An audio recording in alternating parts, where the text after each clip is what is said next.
Aujourd'hui, je vais vous parler d'un souci qui est assez récurrent chez les traders qui ne sont pas rentables. Alors, généralement, les traders commencent à faire du trading et ne sont pas rentables. Et du coup, ils se disent que c'est parce qu'ils ont une méthode peut-être qui est trop simple ou que ce n'est pas la bonne méthode. Et ils commencent à chercher des méthodes de plus en plus compliquées. Ils vont faire voilà, de l'Ichimoku, du SMC, du je ne sais quoi. Voilà, ils essayent d'accumuler un maximum de connaissances et plus ils accumulent des connaissances et moins ils sont rentables. Alors aujourd'hui, je vais vous montrer concrètement avec quelques setups, en passant quelques heures devant les graphiques chaque jour, comment arriver à prendre des setups rentables avec bien sûr un bon money management. Ce ne sont pas des setups à 100%, ce sont juste des setups qui fonctionnent. Et si on arrive à les prendre, même si on a un taux de réussite de 1 sur 2, alors normalement les setups, vous avez un taux de réussite qui est meilleur que 1 sur 2, mais même si le marché est difficile, qu'il y a des faux signaux, etc., et que vous avez 1 sur 2, vous allez quand même gagner. Parce que le but en trading, c'est de gagner de l'argent, d'avoir un bon risk-reward, c'est-à-dire quand vous perdez 100, eh bien vous allez gagner 3 ou 400. Et ça, avec le marché que vous souhaitez. Et ça, c'est possible avec l'order flow. Je vais vous faire voir juste un petit tips. C'est-à-dire, c'est une fraction, en gros, de ce que l'on peut faire avec de l'order flow. Et on va faire ça d'abord sur un petit paperboard. Je vais vous expliquer un peu la logique de cette méthode. Et ensuite, on ira voir directement sur les graphiques sur deux marchés différents. Je vais prendre par exemple le gold et le Nasdaq, pour que vous puissiez voir que le marché est une enchère et la liquidité est facile à voir sur les marchés futurs. Et si on se concentre sur ce qui est important, c'est-à-dire les acheteurs ou les vendeurs, eh bien on peut faire de bons trades avec de bons risk-reward sans se prendre la tête à avoir 10 000 indicateurs, parce que si vous avez trop d'indicateurs à surveiller, trop de confirmations à avoir, eh bien, il y en aura toujours un qui ne sera pas aligné, qui va vous dire de ne pas acheter, et l'autre, il va vous dire d'acheter, etc. Vous serez perdu. Et même si tous les indicateurs sont dans le vert pour acheter, par exemple, eh bien, voilà, le temps que vous surveillez tout ça et que vous regardiez tout ça, le mouvement sera parti, vous serez rentré trop tard. Donc, le but en scalping, c'est d'avoir un scalping relativement simple, avec voilà, des étapes de confirmation. Et ensuite, voilà, quand on prend la décision, on est dedans, on place son stop, on gère son trade tout simplement. Et voilà, ensuite on déboucle la position, que ça soit gagnant ou perdant. Mais gagnant ou perdant, on sait que les statistiques sont avec nous. Donc, la plupart du temps, le marché va être en range. Donc, c'est un marché, il va faire un range comme ça, voilà. Donc, on va pouvoir borner son marché. Voilà. On sait qu'on a les hauts là, on sait que, par exemple, on a les bas ici. Voilà. Voilà. Même si ce n'est pas très propre, hein, on va savoir à peu près le prix, s'il a été accepté ou pas dans une zone. Donc, nous, qu'est-ce qu'on va faire? On va essayer de repérer ces zones où le prix est plutôt accepté. Là, je ne vais pas vous parler du trading range, parce que le trading range, c'est assez simple, mais voilà, il faut quand même savoir lire un peu l'order flow. Il faut quand même avoir un minimum d'expérience sur le marché pour trader un range, pour savoir où ça va s'arrêter, s'il y a une réintégration, etc. C'est un peu plus complexe que ce que je vais vous montrer là maintenant. Mais ici, quand on est en range, on ne sait pas quand le marché va sortir du range. Donc, ce range-là, il peut avoir lieu, par exemple, sur un graphique 5 minutes, par exemple, sur du 5 minutes, ou par exemple, il peut avoir lieu sur du graphique 1 minute. Hein. Ça, peu importe. Ou même voilà, une unité de temps, comme par exemple le 4 ticks reversal. Le 4 ticks reversal. Voilà, ça c'est tout à fait possible aussi d'avoir un graphique en reversal ou peu importe, j'ai envie de dire, même un graphique en tick, vous pouvez le faire. La logique est la même. Et il va falloir regarder ce qui se passe dans le graphique. Normalement, sur votre graphique, ici, là, vous allez avoir par exemple des volumes. Voilà, par exemple des volumes baissiers, voilà, quand le marché descend, des volumes plus haussiers quand le marché monte, voilà, etc., etc. Mais ça ne vous dit pas qu'à rentrer ou qu'en sortir.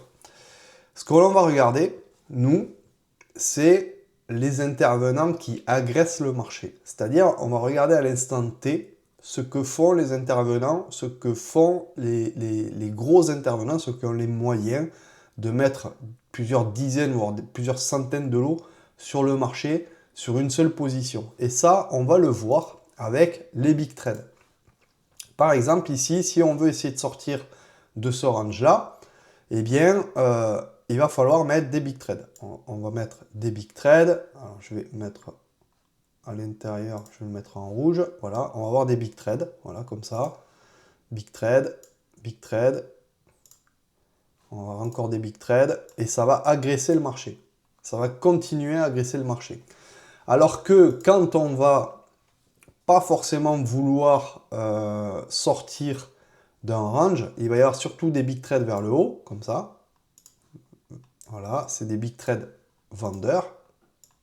Voilà, hop. Et là, ensuite vers le bas, ça va se tarir. Il ne va plus trop y avoir de big trades et au contraire, il va y avoir des big trades ici à la reprise côté acheteur. Donc, ça, il va falloir apprendre à repérer ça. Et pour pas se faire piéger, on va faire un peu de chartisme et on va regarder si au moment où les big trades arrivent sur le marché, au niveau de ces niveaux-là, là, on va regarder est-ce qu'ils arrivent à faire des plus bas ou pas, ou est-ce qu'ils sont absorbés. Et ce qu'on va essayer d'aller regarder, c'est d'avoir des big trades sur un niveau de support, par exemple pour les acheteurs, de résistance, pardon, sur les acheteurs, et de support pour les vendeurs. Est-ce que ça agresse et est-ce que, surtout, ils arrivent à descendre? Est-ce qu'ils arrivent à faire bouger le marché? Ça, c'est important. Donc, on va essayer de regarder ça sur un graphique. Et ensuite, il ne reste plus qu'à rentrer. Et ça, au niveau de ces entrées-là, même si on n'est pas ultra précis, même si on rentre un peu à l'arrache, comme on dit, sur le marché, qu'on rentre sur des cassures ou des trucs comme ça, eh bien, on va quand même avoir le temps de se faire un gain assez raisonnable. On va avoir le temps de mettre ABE, etc. et d'avoir un money management qui est plutôt sympa.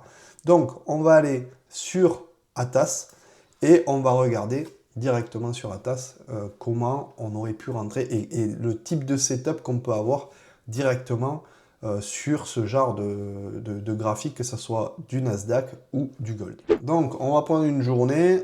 On va prendre par exemple la journée du 12.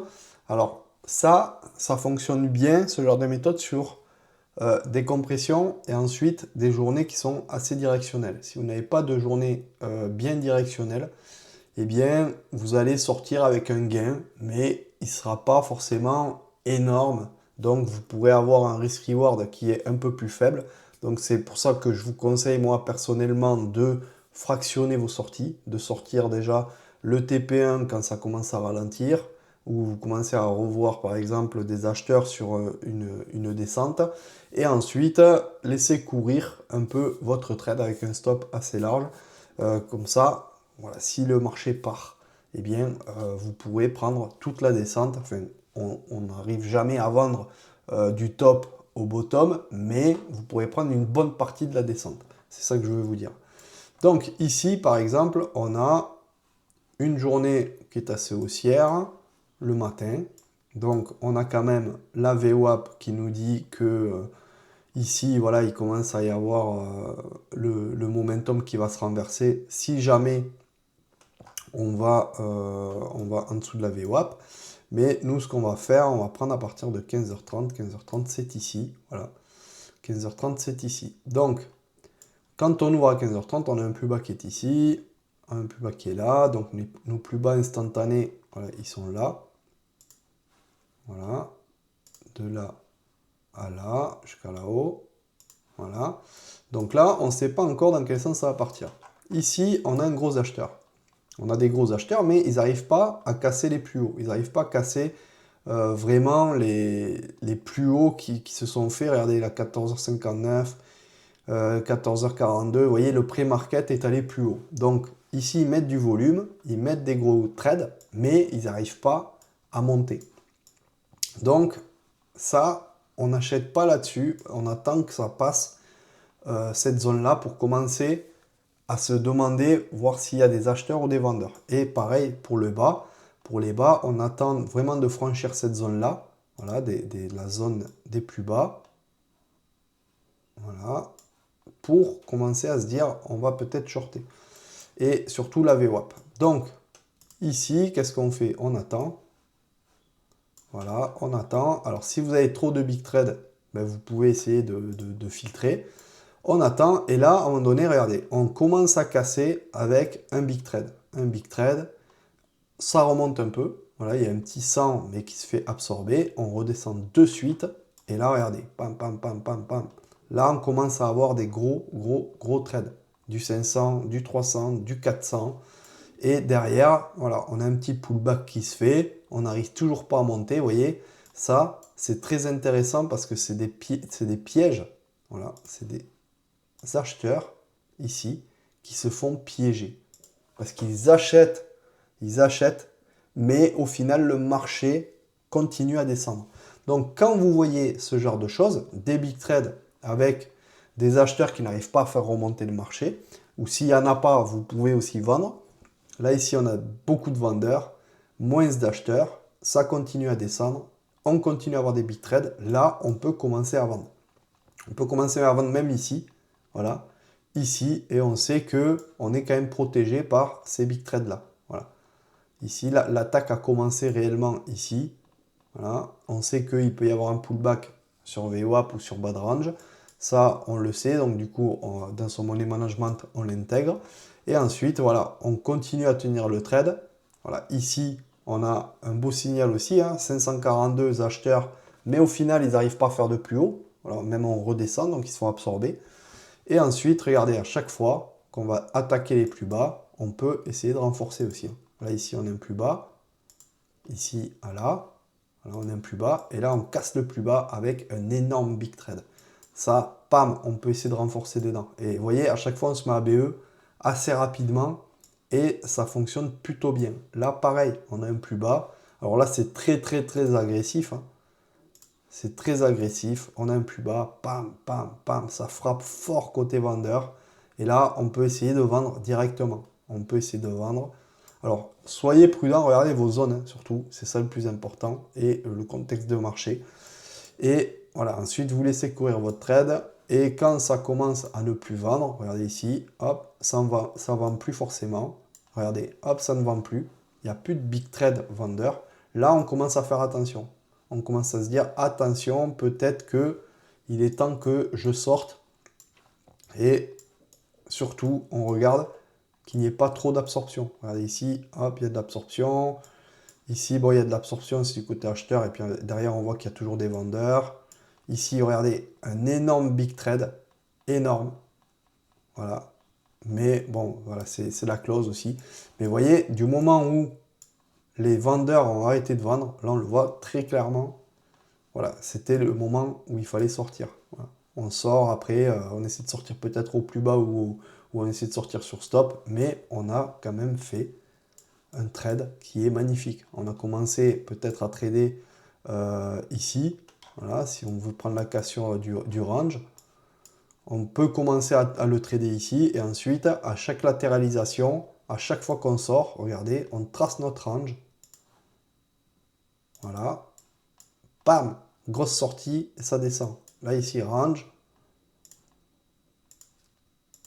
Bam, grosse sortie avec des beaux orders, enfin des beaux ordres big trade.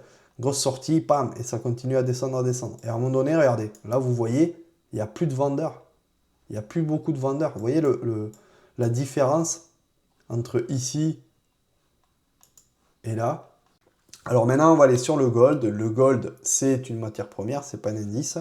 Donc, c'est plus directionnel, vu que c'est qu'une seule matière première. Et les indices, c'est des paniers d'actions avec différents secteurs dedans. Alors attention, on va regarder la pondération quand même de l'indice. Mais ça va être exactement pareil. Hein. Là, il va falloir être patient aussi, mais bon, là, je ne vais pas prendre cet exemple-là parce que c'est le matin. Alors là, on va faire pareil, notre cadrage de marché, on va essayer de coller un peu, avoir les plus hauts et les plus bas instantanés. Donc on va essayer de cadrer notre range. On peut voir ici un plus bas là, un plus bas là. Donc après le range, on le trace. Voilà. Soit on le trace comme ça, soit on le trace comme ça. Voilà, ça c'est peu importe, j'ai envie de dire. L'important c'est de voir ce qui se passe sur le marché et d'avoir des zones quand même assez fortes. Donc on peut voir ici qu'on a rangé de 8 h du matin, allez, on peut le prendre un peu plus large, mais en gros, voilà, toute la matinée, on a rangé là-dedans. Et ensuite, à partir de 14h30, ici, on commence à avoir des agressions. Et regardez, ici, on fait un premier plus bas. Voilà. On fait un plus bas, mais derrière, il y a quand même des acheteurs. Ici, on fait un autre plus bas. Il y a quand même un peu d'acheteurs ici. Là, ça achète, ils se font absorber. Et là, regardez, pam, big trade, big trade, big trade, big trade, big trade. Regardez la liquidité qu'il y a là. Là, ça envoie vraiment et ça descend fort. Donc là, même si on le prend un peu à l'arrache, qu'on le prend dans le mouvement vers ici, voilà, on est largement gagnant. Regardez, ici, tout ce qu'il y a à prendre, quoi. Donc là, le stop, par exemple, position short, par exemple, on peut rentrer ici. Voilà, on peut rentrer ici, on peut mettre un stop ici, voilà. Voilà, par exemple, on met un stop ici, et on met le TP, voilà, on le suit, on suit le TP. Voilà, alors sur les plus bas, on fait attention, hein. Sur les plus bas, on fait attention, et on peut sortir ici. Donc là, on a un risk-reward de 2, voilà.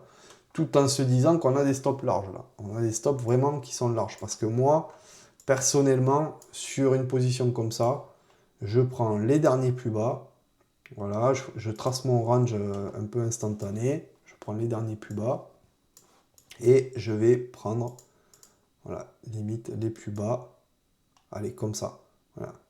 Je vais mettre un peu au-dessus, et là on a un risk-reward qui est quasi de 4, tout en sortant pas au plus bas, hein. Là, c'est-à-dire que là, dès que vous voyez l'absorption, voilà, vous vous mettez au niveau allez, si vraiment on veut coller à la réalité, ce qu'on peut faire, on peut se dire, je sors sur les derniers plus bas, voilà, à un moment donné, quand ça casse les plus bas, on attend le pullback, et si jamais cette bougie-là continue à monter, c'est que ça va sûrement remonter sur les SD3, au moins au minimum.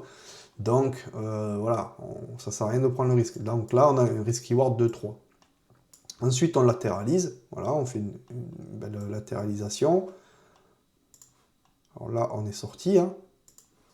On fait une latéralisation, on voit qu'il y a pas mal d'acheteurs, et là, regardez, pam, pam, pam, pam, pam, ça frappe vers le bas.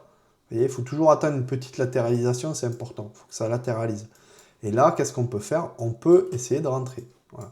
On peut essayer de rentrer ici, alors pareil, on prend notre outil,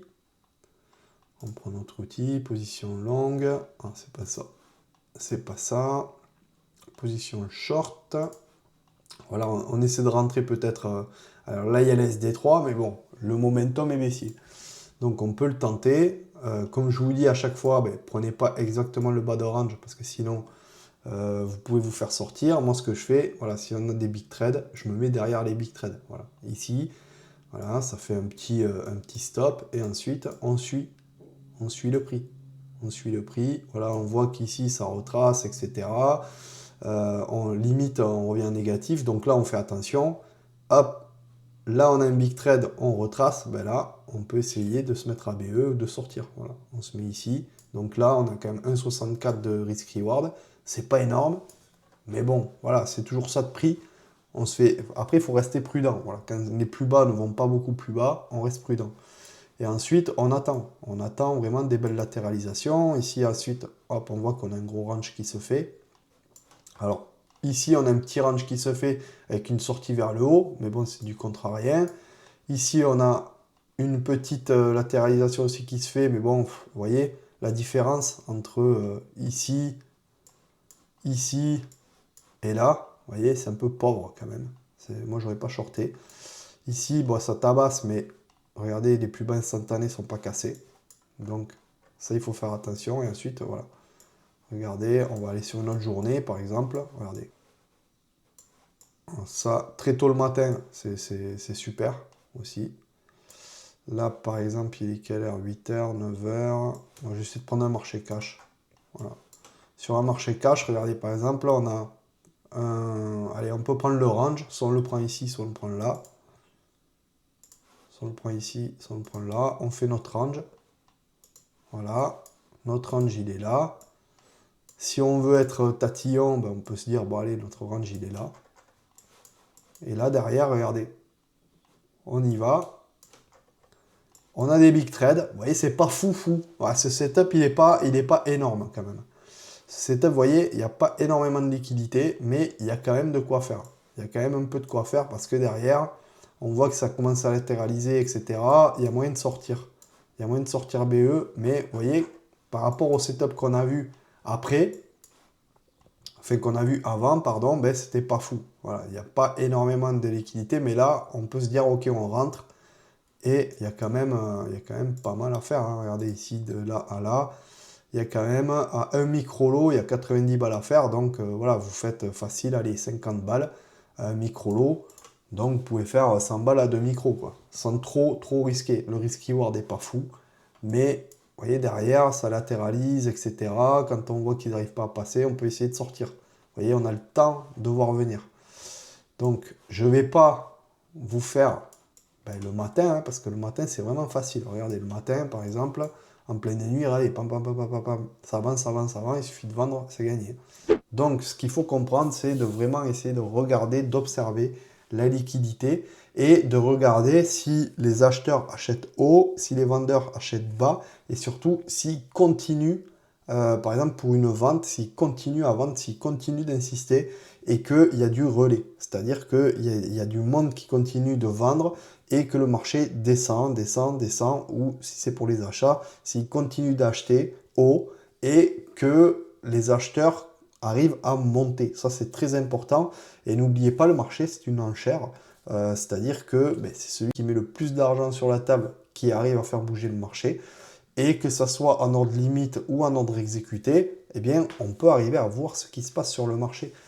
Et on peut arriver à voir aussi quand il y a de l'épuisement et quand le marché va commencer à se retourner, etc. C'est assez visuel avec ce genre d'outils de voir qu'est-ce qui se passe sur les marchés. Et ça, c'est très important de le regarder. Alors bien sûr, là, dans cette vidéo, je ne vous ai pas parlé des deltas, je ne vous ai pas parlé des volumes, je ne vous ai pas parlé de plein d'outils qui peuvent nous aider à rentrer plus précisément, comme le footprint, comme le carnet d'ordre, etc., qui peuvent nous donner d'autres convictions aussi, qui peuvent nous aider à rentrer, par exemple, sur un haut de range et prendre toute cette descente ou toute une montée quand on voit que ça commence à pousser côté acheteur ou côté vendeur. J'ai été quand même assez simple, mais vous voyez, en fait, si vous voulez gagner de l'argent sur les marchés, vous prenez une propre firme, vous ouvrez un graphe comme ça, soit du gold et peut-être du Nasdaq à côté. Vous attendez, vous tracez vos ranges et quand vous voyez des gros ordres et qu'il y a du relais, c'est-à-dire que le marché continue à aller dans le sens où il y a les gros ordres et que d'autres institutions mettent des ordres aussi, vous rentrez, voilà, vous n'allez pas avoir beaucoup de setup dans la session, c'est sûr, vous allez peut-être avoir 2-3 setups dans la session, peut-être des fois vous n'allez pas en avoir si la journée est en range, mais si vous tradez par exemple deux marchés, un Nasdaq, un Gold, forcément vous allez avoir un setup, hein, parce que souvent les marchés quand même font des départs, et si vous avez une bonne gestion, voilà, que vous suivez au stop, même si vous n'avez pas un taux de réussite qui est énorme, vous allez réussir à quand même gagner votre vie sur les marchés, ou du moins à la fin du mois, où, vous allez arriver à faire votre retrait de propre firme de 2000 ou de 3000 dollars. Et c'est toujours ça de gagner. Et puis ensuite, avec l'expérience, vous pourrez vous former à d'autres méthodes pour rentrer peut-être plus tôt, pour avoir une meilleure gestion, pour arriver à prendre des setups quand le marché est en range, etc., etc. Mais, voyez, soyez patient, regardez ce qui se passe sur le marché. Et même avec un graphique comme ça, un graphique une minute, c'est assez lent pour faire du trading, moi je trouve. Pour ça, je préfère les graphiques en reversal ou des graphiques qui bougent plus vite. Mais même avec un graphique qui est assez lent comme ça, comme du minute pour rentrer, eh bien, on arrive à tirer notre épingle du jeu. Il n'y a pas besoin de surveiller 36 000 choses sur le graphique. Et ensuite, une fois que vous maîtrisez cette technique-là, eh bien, vous essayez de vous améliorer. Voilà, j'espère que cette vidéo vous a plu. Si c'est le cas, likez, partagez. J'ai toujours la formation gratuite en description. N'hésitez pas à vous inscrire. Je suis sûr que vous apprendrez pas mal de choses. Et on se retrouve dans la prochaine vidéo. Allez, à plus. Ciao.